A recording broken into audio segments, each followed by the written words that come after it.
Hello everyone, আসসালামু আলাইকুম। Welcome to Abir book salt. আজকে আপনাদের সাথে কথা বলবো নয় পৌরে বইটা নিয়ে। এটা হলো সোহান রিজওয়ানের চন্দ্রবিন্দু প্রকাশনী থেকে 2025 সালে প্রকাশিত একটা বই। এটা মূলত ছোট গল্প। এখানে 9টা ছোট গল্প নিয়ে বইটা গঠিত হয়েছে।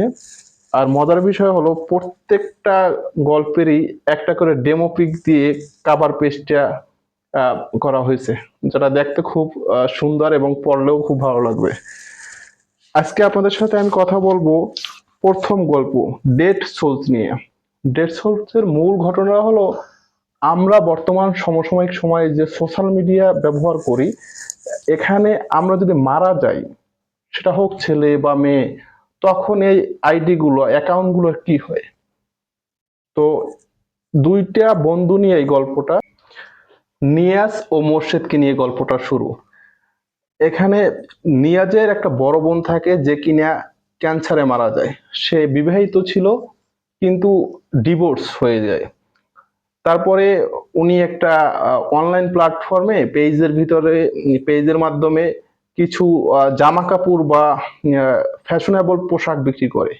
ওখানে প্রায় 20,000 প্লাস ফলোয়ার ছিল। উনি মারা যায় ক্যান্সারে, যার ফলে নিয়াজের বন্ধু মোর্শেদ কিছুদিন বাদে নিয়াজের সাথে কথা বলতে আসার পরে বলে যে তোমার আপুর যে পেজটা আছে আমাকে বিক্রি করে দে।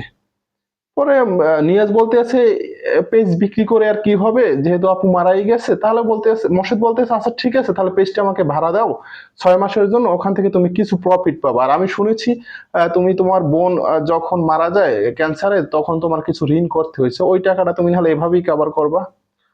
তো নিয়াজ আসলে পজিটিভলি থিঙ্কিং করে এই পেশ ওর সাথে এগ্রিমেন্টটা যায়। এটা কেন বিক্রি করা হয় এই কারণে মোর্শেদ বলতে আছে এটা আসলে আপুর তো একটা ফেস ভ্যালু আছে সোশ্যাল মিডিয়া কাজ করার কারণে। তো যার ফলে গুগল বা অ্যাডস বানাইবে, যে কোনো একটা বিজ্ঞাপনে অ্যাড বানাইবে, যার ফলে এই আইটিটা ব্যবহার করা যাইতে পারে। এবং এটার একটা নির্দিষ্ট এজেন্সি আছে, এজেন্সির মাধ্যমে তোমাকে এই কমিশনটা প্রত্যেক মাসে মাসে পে করা হইবে। তো এমতো অবস্থায় নিয়াজ পজিটিভ ভাবে অ্যাগ্রি হয় এবং যে টার্মস এন্ড কন্ডিশন গুলো আছে ওই কন্ডিশন গুলো মেনে অ্যাডস করার জন্য পারমিশন দেয়। তো কিছুদিন যাওয়ার পরে সর্বোচ্চ 3 থেকে 4 দিন পরে একটা অ্যাড পাবলিশ করা হয়, যেখানে কিনা ওর আপুকে, নিয়াজের আপুকে নিয়ে এবং একটা ছোট বেবি নিয়ে একটা ফ্যামিলি অ্যাড বানানো হয়। আহ, এটা নিয়াজের খুব ভালো লাগছে ভেবে যে এটা, যে আমার আপুর তো কোনো বেবি ছিল না, তার প্রত্যাশা ছিল তার একটা বেবি হয়, যেহেতু হয় নাই, এটা হয়তো বা আপুর ভালো লাগবে, বিষয়টা ভালো লাগছে।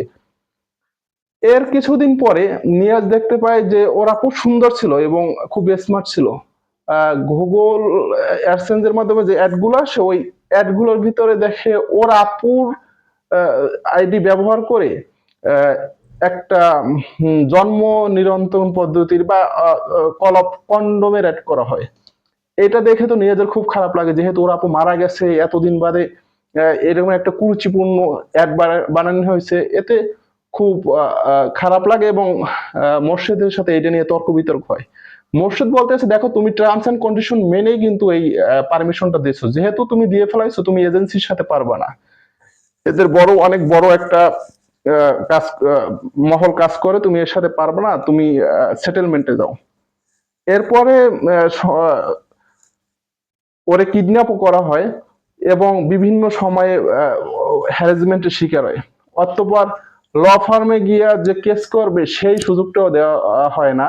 এবং এট এ টাইম দেখে যে মোর্শেদের যতটা না দোষ, এর থেকে বড় দোষ আসলে এজেন্সিরই। কিন্তু এখানে মোর্শেদও একটা ট্র্যাপে পড়া ছিল, যার ফলে মোর্শেদ ওরে ম্যানেজ করতে হয়েছে।